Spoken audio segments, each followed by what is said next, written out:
Hi, my name is Mark, and I'm here today to help you set up your Linksys Pt2 wireless router. What we'll need before we start is a computer. I have a laptop right here. It wouldn't be necessary for you to have a laptop. You can also have a desktop just so it has an internet port on it. You also obviously need your Pt2 wireless router. I have it over here. And then you'll need two network cables. You'll need one network cable for you to connect your computer to the wireless router, and another one to connect your wireless router to your internet service provider. This is my internet service provider's not wireless router, and this is the cable that I have connected up ready for when we finish our configuration. So let's get started. The first thing we need to do is connect our computer, my laptop in this case, to the Pt2. You'll want to connect to one of the numbered ports on the back of your new router. And then once you do that, you'll need to power up your router. I already have it plugged into the wall, and I'll plug the power supply in to the back of the router and wait for the router to warm up. It should only take a few seconds for you to do that. In that time, you need to find your browser. My browser is an Internet Explorer browser. Obviously, there are many on the market. There's Firefox, there's Mozilla, but in this case, what I use to surf is Internet Explorer, and I'll bring Internet Explorer up. Internet Explorer will try to search for something on the internet, but since we're not connected to the internet, what we want to do is make sure that we have the address of our router. The address for your brand new router is 192.168.1.1. What you'll do is you'll type those numbers into the place where you normally type the URL that you've been surfing to. So it'd be 192 period 168 period 1 period 1, and then enter. The next thing that should happen is that your router will come up with a Windows security message for you and ask you for a username and password. If this is the first time you've logged onto your router, you'll see that it's waiting for you to type in both a username and password, but the only thing you need to type in is admin, A-D-M-I-N, under the password field.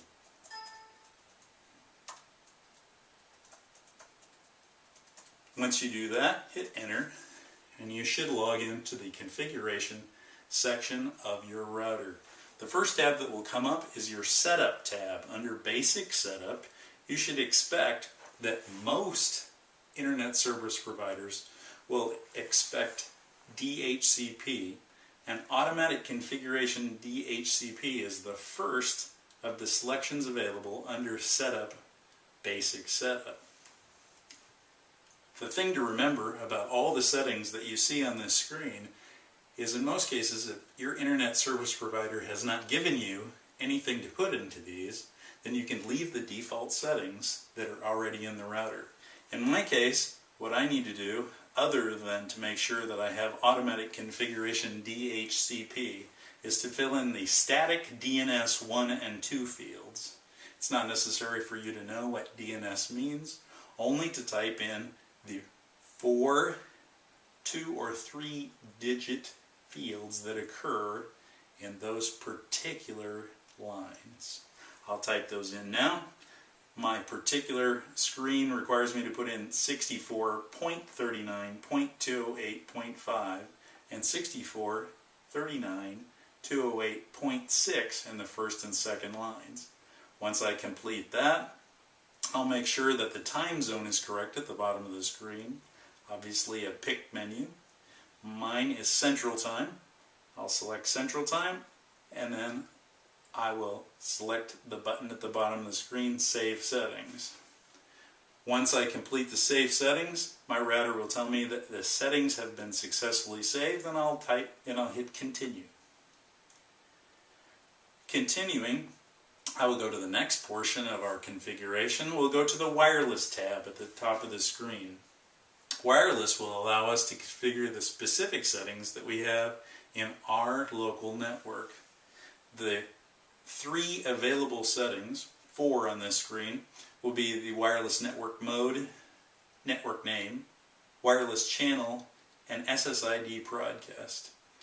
It's safe and easy for you to leave the network mode at mixed, and you need to select a name for your wireless network in your home. That would be the SSID, something that you can remember, something that it will be obvious when you bring a new device into your house what network you're looking for.